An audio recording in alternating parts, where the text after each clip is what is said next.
lumayan banyak scene-nya muncul gitu di atas panggung. Itu gemetar luar biasa. Kalau dari skala 1 sampai 10, kira-kira seberapa takut sih kakak untuk acara itu? 10 10. full. Halo semuanya, selamat datang di talk show Panggung Tanpa Batas. Tempat di mana kita akan membahas tentang cerita, proses, dan pengalaman di balik pertunjukan dunia seni. Bersama aku, Aina, selaku host, hari ini kita akan membahas tentang cerita di balik layar pertunjukan teater kabaret Sahabat Difabel Lampung atau Sadila. Jadi hari ini kita akan membahas mulai dari pelatihan, peran shadow atau pendamping, sampai cerita-cerita menarik yang ada di balik layar. Seru banget ya kedengarannya. Nah, hari ini kita sudah ditemani dengan narasumber yang terlibat langsung ke dalam persiapannya, yaitu Kak Syifa Rahmadini. Halo. Halo Kak Syifa, apa kabar? Halo, baik. Kalau Ina sendiri apa kabar? Alhamdulillah baik juga. Oke, makasih banyak ya Kak udah meluangkan waktunya ke sini di tengah kesibukan Kakak. Kalau boleh tahu Kakak lagi sibuk apa sih Kak akhir ini? Aku kebetulan mahasiswa semester akhir, lagi sibuk berusaha menyelesaikan kuliah ini dengan waktu yang sebentar lagi. Terus aku juga kebetulan kerja, sambil kerja, terus relawan volunteer di Sahabat Difabel.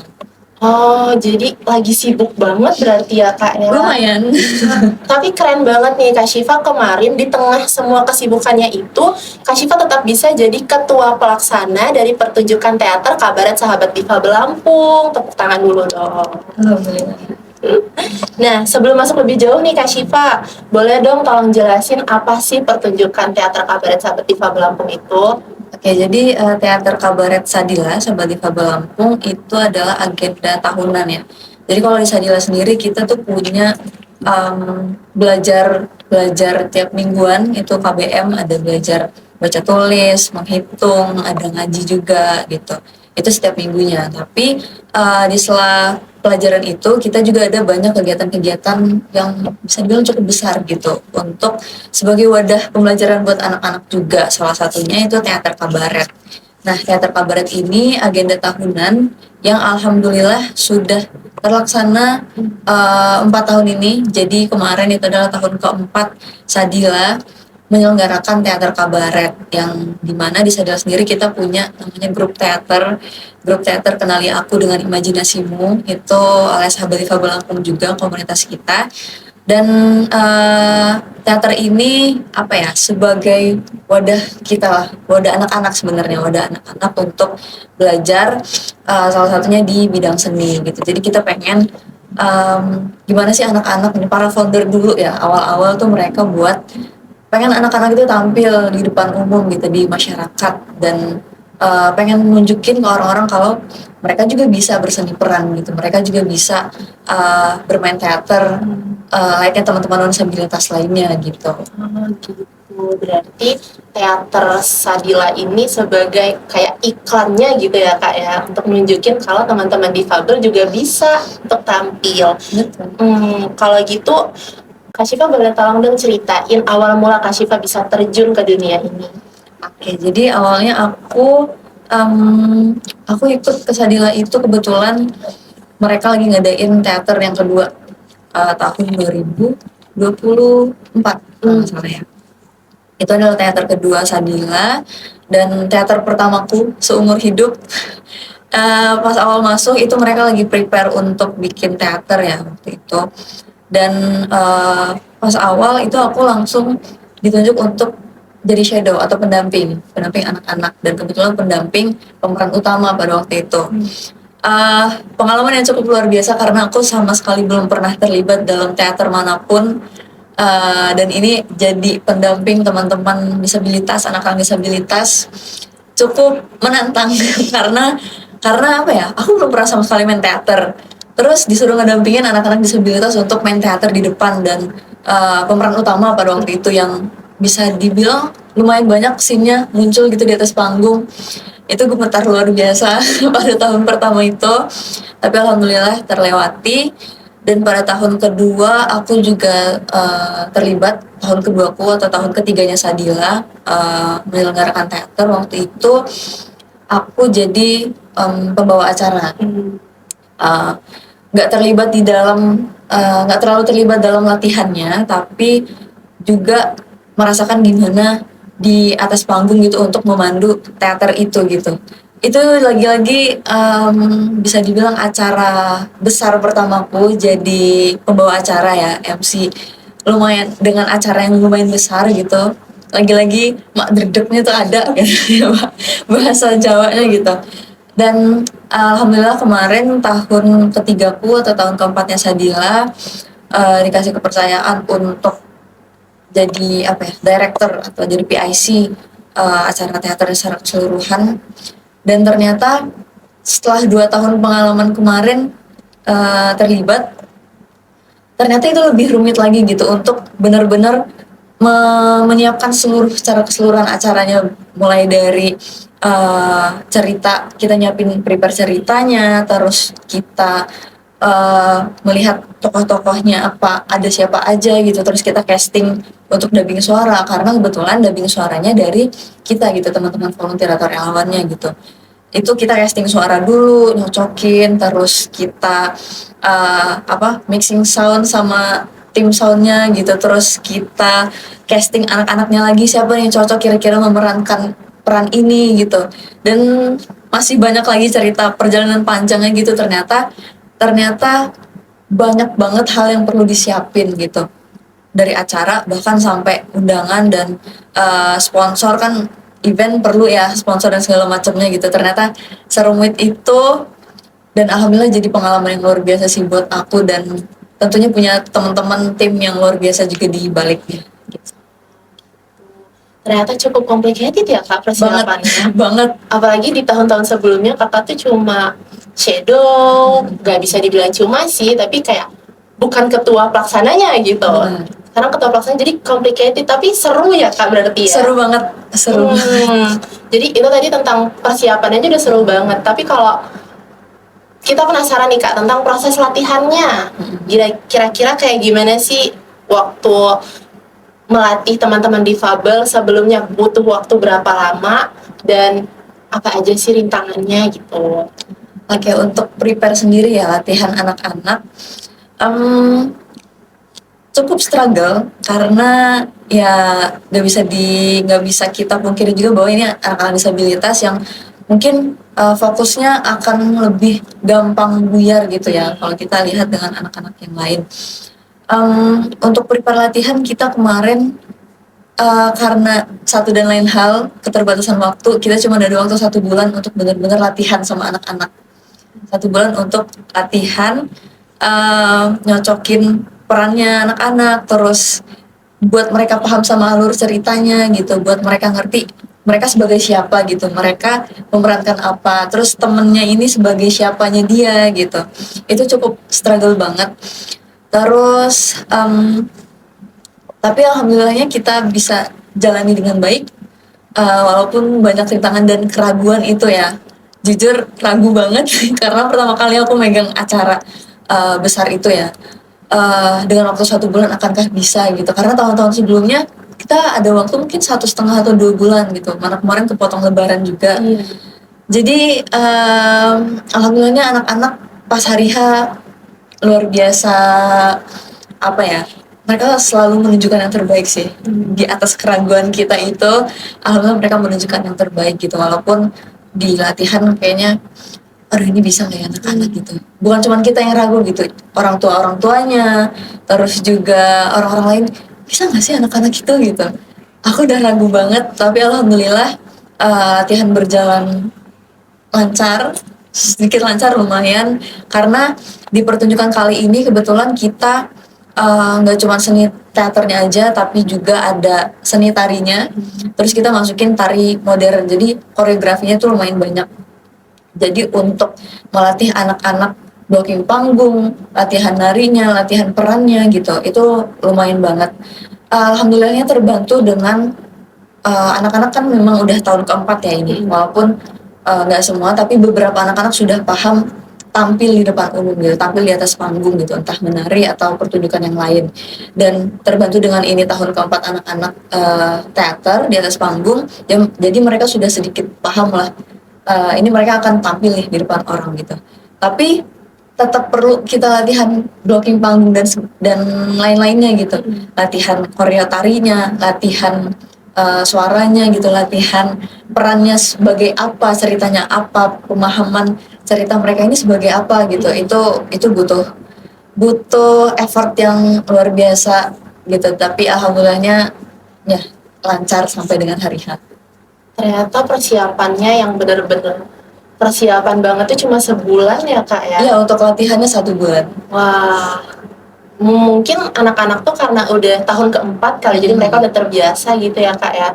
Nah dari segala struggle tadi, kira-kira kakak dan tim nih punya metode khusus nggak sih untuk melatih anak-anak difabel itu belajar gerakannya, atau yang tadi blocking, terus lip syncnya juga, karena ini lip sync kan ya kak? Nah itu kakak ada metode khusus nggak kira-kira?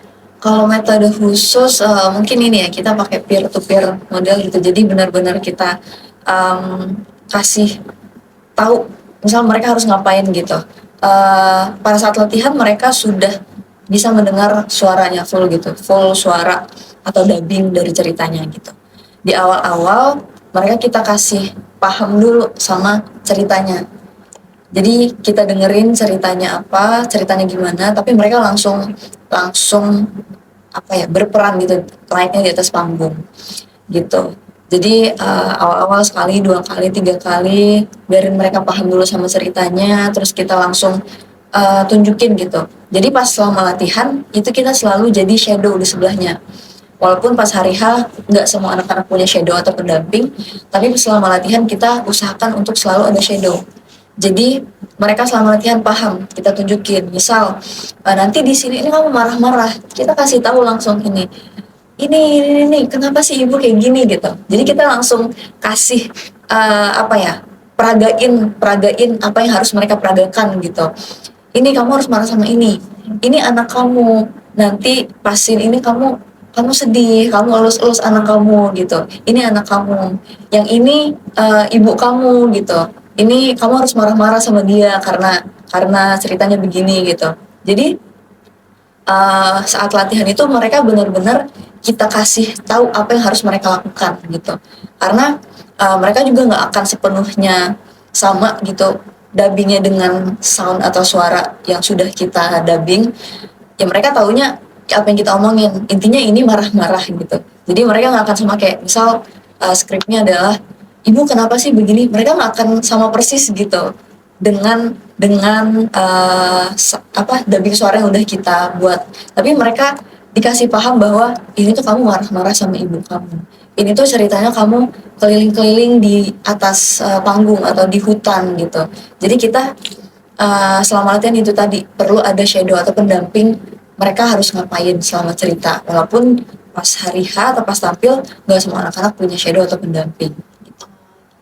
Jadi bukan gimana cara mereka menghafali lip sync-nya, tapi gimana supaya mereka mengekspresikan harus kayak gimana ya saat scene itu. Harus paham sama ceritanya ngapain. Gitu. Nah, berarti kalau kayak gitu kan harus ada kekompakan juga nih ya, kayak antara yang tampil sama shadow-nya gitu. Apalagi di hari H saat tampil, nggak semua anak punya shadow kayak kata Kak Syifa tadi. Nah, kira-kira itu kayak gimana nih Kak cara menjaga kekompakannya antara tim dan performer? Oke, jadi memang kebetulan aku sangat amat terbantu dengan banyaknya teman-teman atau tim ya di belakangnya, karena aku nggak bisa kerja sendirian. Untuk Gimana cara kakak untuk menjaga kekompakan nih antara tim dan performernya? Oke. Nah, untuk ngejaga kekompakan ya, yang pasti aku paham bahwa nggak semua orang bisa available dengan waktu latihan kita gitu. Apalagi kita di sini sebagai relawan, bukan yang full time kerja di sebuah komunitas Difabel Lampung gitu. Semua punya kesibukannya masing-masing, ada yang kerja, ada yang masih kuliah atau sekolah gitu. Tapi alhamdulillahnya mereka paham dengan tanggung jawabnya masing-masing gitu. Ya tetap untuk keep in touch atau kontakkan dengan mereka, gimana, adakah kesulitan, misal mereka punya tugas untuk bikin ini atau sebagai MC atau sebagai tim talent atau mendampingi anak-anak latihan, gimana, adakah kesulitan gitu. Itu salah satunya caranya. Terus ya tadi aku coba untuk paham bahwa mereka nggak akan bisa untuk available terusan gitu. Dan yang pasti di sini karena di sini nggak cuman kita, nggak cuman teman-teman volunteer, nggak cuman anak-anak, tapi juga ada orang tua anak-anak yang menurut aku juga termasuk dalam bagian kita yang krusial. Mereka pasti pengen anak-anaknya tampil dengan baik gitu. Mereka pengen anak-anaknya bisa gitu. Ya namanya orang tua pasti ada sedikit ragu ya. Bahkan ada beberapa kali cerita, Kak Siva bisa nggak ya anak ini dia, aduh kayaknya dia bakal lari sana sini deh gitu. Kayaknya dia nggak bisa fokus deh. Itu gimana ya bisa nggak gitu. Itu yang terkadang mereka perlu kita kuatkan, tapi terkadang orang tua ini juga yang jadi penguat kita gitu, penguat kita antar tim satu sama lain itu. Jadi ya tadi caranya adalah dengan paham, ngerti sama gimana apa ya, gimana tim satu sama lain, dan berusaha untuk kasih pemahaman juga ke mereka kalau ya kita butuh untuk sama-sama bareng-bareng kalau acara ini mau lancar, kita butuh bareng-bareng, kita butuh semuanya untuk sama-sama yuk latihan atau mempersiapkan acaranya atau selesaikan tanggung jawabnya dengan baik gitu. Terus kasih paham bahwa mereka misal tugas mereka untuk mendampingi anak-anak pada saat perform gitu. Ya mereka juga harus paham dengan ceritanya gitu, karena mereka akan berada di atas panggung pada saat hari H nanti, pada saat tampil mereka juga sebagai performer gitu. Jadi harus paham dengan ceritanya, mau gimana pun caranya. Itu sih, yang penting ya komunikasi adalah kunci, koordinasi, dan yang pasti apa ya, mau paham dengan satu sama lain. Oh gitu. Oh, tadi kakak ada mention orang tua. Berarti orang tuanya di sini tuh bukan yang kayak melepaskan anaknya, ya udah belajar sama kakak-kakaknya gitu, enggak ya, tapi tetap ikut terlibat di dalamnya. Benar, ada beberapa orang tua yang ya udah biarin aja kakak-kakaknya yang ngelatih gitu. Ada juga yang tiap latihan harus ada di depan anak-anaknya gitu, karena mencoba untuk memperagakan tarinya atau harus kayak gini. Tapi jujur itu terkadang ada waktu-waktunya kita mungkin karena udah apa ya, udah exhausting, udah capek gitu dengan harus latihan, harus persiapan ini segala macam. Kadang kita juga coba untuk kasih pemahaman ke diri sendiri. Oh ya mereka orang tuanya pengen anak-anaknya tampil lancar, tampil dengan baik gitu. Tapi terkadang ada yang nggak mau paham dengan kitanya juga gitu, nggak paham dengan kalau kita nih udah berusaha dengan baik loh gitu. Tapi aku paham dan kita teman-teman tim juga paham bahwa kita semua sama-sama pengen yang terbaik buat anak-anak. Jadi ya kita semua sama-sama memahami dan sama-sama apa ya. Aku cuman mikirnya ya udah itu bentuk support mereka ke anak-anak maupun ke tim atau teman-teman volunteer gitu. Oh gitu. Ya namanya orang tua pastinya pengen yang selalu yang terbaik untuk anaknya kan. Dan untuk ngadepin kayak gitu pasti capek banget. Dan kalau kita lagi capek, ya seperti yang latihan tadi ya kak ya, kan kita udah capek, berarti kita harus tetap fresh dan menjaga fokus gitu. Benar. Mungkin caranya adalah dengan tetap jaga cairan di tubuh gitu. Kayak sekarang kita udah ngobrol cukup panjang nih ya kak ya, agak seret mungkin kakak. Bener aku kayak udah pengen batuk-batuk. Udah mulai batuk-batuk, tapi tenang aja karena di sini kita ada oleh mineral gitu. Jadi boleh kakak diminum kak? Boleh. Oke.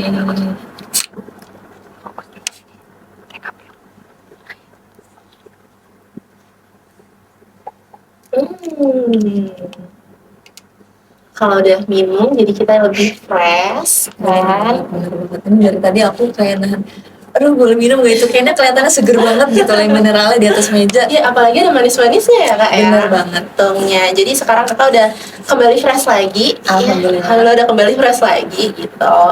Nah kalau gitu kita lanjut ngobrol dulu mungkin ya kak. Tadi kan kakak udah cerita tentang persiapannya nih sebelum hari H, latihannya segala macem.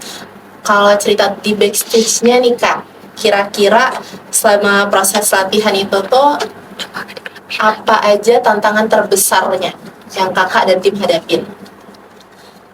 Untuk tantangan di backstage ya, berdasarkan pengalaman aku yang alhamdulillah dari awal aku awalnya dari backstage dulu kan, tadi aku sebagai shadow, aku merasakan gimana hiruk pikuknya, gimana panasnya orang-orang di belakang panggung gitu ya, apalagi pas misal Hamin satu ya, kita gladi bersih itu kan, kita benar-benar ngerasain oh ini besok bakal tampilnya begini gitu. Itu aku merasakan sekali gimana pusingnya orang-orang, gimana paniknya orang-orang.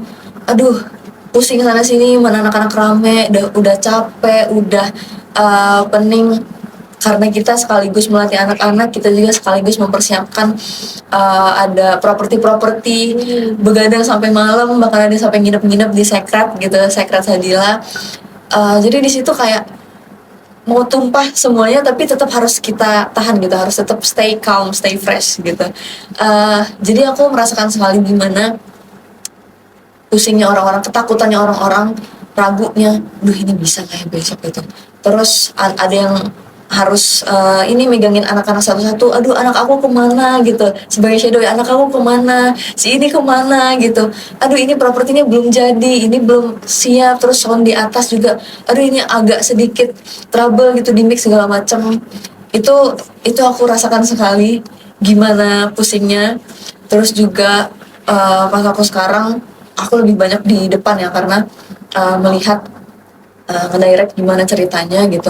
Itu juga sama pusingnya, ternyata tidak lebih mending. Dulu aku mikirnya kayaknya enak deh duduk di depan nonton full teaternya dari awal sampai akhir, ternyata pressure-nya lebih banyak dan pusingnya juga sama aja gitu, deg-degannya juga lebih deg-degan lagi gitu dengan di belakang panggung. Karena aku harus memastikan gimana besok atau di hari H itu tampilnya luar biasa gitu. Jadi aku selalu bilang sama teman-teman waktu kemarin latihan, apa yang bisa kita lakuin, apa yang bisa kita usahain untuk diatasin, coba dulu gitu. Kalau misalnya masih bisa nih, masih ada waktu latihan, oh ternyata ini harusnya nggak masuk nih, kita belakang dulu, kita ulang lagi dari awal. Itu pokoknya apa yang masih bisa kita coba hindarin atau kita coba atasin dulu, kita coba dulu gitu. Tapi pas di hari H, kalau memang udah nggak bisa, ya udah, the show must go on gitu. Mau gimana pun, ya orang-orang akan tetap apresiasi itu, aku yakin. Tapi ada juga dalam hati pasti, aduh kita harusnya nggak kayak gitu. Tapi ya udah gitu, kita udah do our best, let's get do the rest gitu. Acara harus tetap jalan dan kita udah usahain yang terbaik gitu sih. Deg-degannya pasti ada banget, khawatir, ragu dan segala macamnya, tapi alhamdulillah kemarin menurut aku overall luar biasa. Kalau gitu di Hamin 1 atau sebelum acara nih Kak, kalau dari skala 1 sampai 10 kira-kira seberapa takut sih Kakak untuk acara itu? 10 full. Aku takut banget, takut akan kejadian-kejadian yang tidak terduga ya, atau force major gitu, kayak ini anak-anak bakal bisa nggak ya, walaupun pengalaman 3 tahun sebelumnya kata mereka ya anak-anak selalu tampil yang terbaik gitu, anak-anak bisa kooperatif. Cuman kan takut pasti ada ya, takut mic-nya nggak bisa lah, takut misal soundnya tiba-tiba apa, terus ternyata orang-orang tiba-tiba gimana. Dan pada saat hari H kebetulan waktu itu hujan ya, dan ya ada satu dan lain hal kita harus mundur acaranya, tapi ya maksudnya masih bisa diatasin gitu. Takut tuh pasti ada banget gitu. Apalagi Kakak kayak ketuanya, jadi yang lain takut bisa ditunjukin. Kalau Kakak enggak apa-apa, kita kuat Iya, gitu. nggak boleh, kayak nggak boleh. Kalau misalnya aku menunjukkan, misal aku takut, aku ragu gimana, khawatirnya semuanya pada ragu gitu. Ya walaupun terkadang aku sangat menunjukkan rasa takutku sih gitu. Oh gitu. Kakak kalau gitu tadi kan Kakak tunjukin gitu. Tunjukinnya ke teman-temannya sekalian langsung atau ada orang-orang yang apa ya, yang jadi tempat Kakak bersandar gitu selama nyiapin ini? Bersandar. Bersandar. Oke. Mungkin petinggi-petingginya Iya, Sadila biasanya aku kalau misalnya apa ya, mengeluh kayak atau bercerita, duh ini kayak mana ya, itu biasanya ke ketua Sadilanya itu atau Oma Eti. Walaupun pada saat itu kebetulan Oma Eti itu lagi hamil ya, dan kadang ragu tuh, aduh gimana ya ini, pasti kalau misalnya gue ngomong stres, beliau akan lebih pusing gitu atau gimana. Tapi setiap aku cerita, Oma tuh selalu kita manggilnya Oma. Jadi ketua Sadila itu Ibu Kak Eti Mutmainah. Itu kita manggilnya Oma. Itu akrab dipanggil Oma, tapi beliau belum terlalu tua, teman-teman. Jadi tidak se-oma-oma itu. Jadi setiap kita cerita, Oma tuh selalu kasih apa ya, penenangan gitu. Nggak tahu kenapa setiap kita pusing atau kita, aduh ini gimana ya, beliau tuh kasih yang kayak nggak apa-apa, ini bakal gini gini gini, dan kayak eh, hal-hal yang kita takutin sama beliau tuh pasti jadi tenang gitu, akhirnya ada solusinya, bakal ada pencerahannya gitu lah gitu. Jadi kadang aku ragu untuk menyampaikan stresku atau kepusinganku gitu, tapi kayak mau nggak mau gitu, udah nggak apa-apa gitu ya. Dan alhamdulillah sekarang beliau sudah melahirkan, punya anak yang sangat tampan. Alhamdulillah. Berarti udah nggak ragu lagi kalau sama dicurhatin kan? Terkadang masih ragu karena pasti pusing ya, baru-baru baby born, Iya. baru lahir pasti pusing banget gitu. Nah, kalau gitu tadi kan kita udah cerita, kakak udah cerita nih tentang susah-susahnya, pusing-pusingnya, takut-takutnya gitu. Kalau gitu sekarang cerita serunya dong kak, lucunya apa, anak-anak yang lagi tampil tiba-tiba lari kah, atau kayak gimana yang nggak terlupakan gitu, ada nggak sih kak? Itu pasti ada, tiap tahunnya pasti ada. Dan kemarin banyak hal-hal tidak terduga, apalagi anak-anak, ya anak-anak disabilitas, kita nggak bisa menutup, nggak bisa kita pungkiri juga, tiba-tiba mereka muter-muter, tiba-tiba tepuk tangan di atas panggung. Tapi hal-hal begitu yang bikin penonton tuh suka, justru kadang kadang ya udah, itu jadi momen lucunya mereka gitu. Mereka buat penonton ketawa, dan itu hal-hal yang kita perlukan, walaupun mungkin itu nggak sesuai dengan ceritanya, nggak sesuai dengan skrip yang udah kita buat, tapi itu uniknya mereka, itu uniknya teman-teman disabilitas, itu uniknya anak-anak Sadila. Tiap tahunnya pasti selalu ada. Bahkan waktu itu pernah pohonnya jatuh di tengah acara, tapi itu yang bikin teman-teman ketawa. Dan anak-anak tuh ada aja tingkah lucunya yang bikin ceritanya jadi lucu gitu, dan itu bahkan apa ya, seninya mereka gitu. Ada sih, banyak banget. Jadi malah yang ditakutkan itu, tadi kan takut anak-anak, ada gimana ya kalau nanti nggak bener ininya, ada gimana, malah jadi lucu kalau ditonton Benar. ya. Oh gitu. Kalau gitu, tadi kan kakak udah cerita nih tentang hari H atau H-1 terus di hari H segala macam gitu, panasnya di backstage gitu. Kakak selaku ketuplak masih nggak sih waktu di tampil itu, kakak masih mengontrol komunikasinya, tetap mantau, atau kayak gimana tuh pembagian komunikasinya waktu hari H? Pasti dong, pasti masih. Karena kita kebetulan tim, jadi tiap PIC gitu kita megang HT. Jadi kita tetap bisa komunikasi gitu satu sama lain. Dan itu pasti masih banget.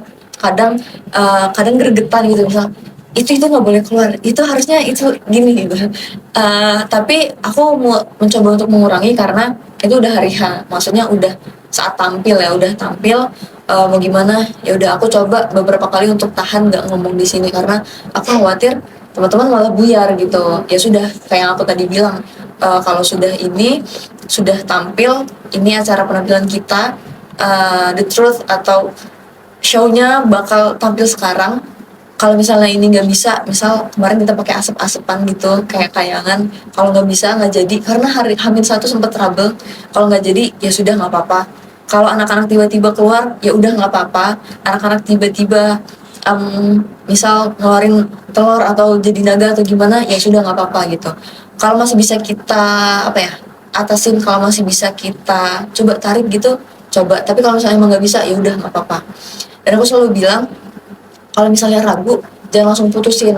Ngomong dulu di HT, komunikasi dulu sama kita semua. Semua dengar, nanti baru kita putusin. Dan itu selalu ditunjukin, dengar instruksi dari si ini.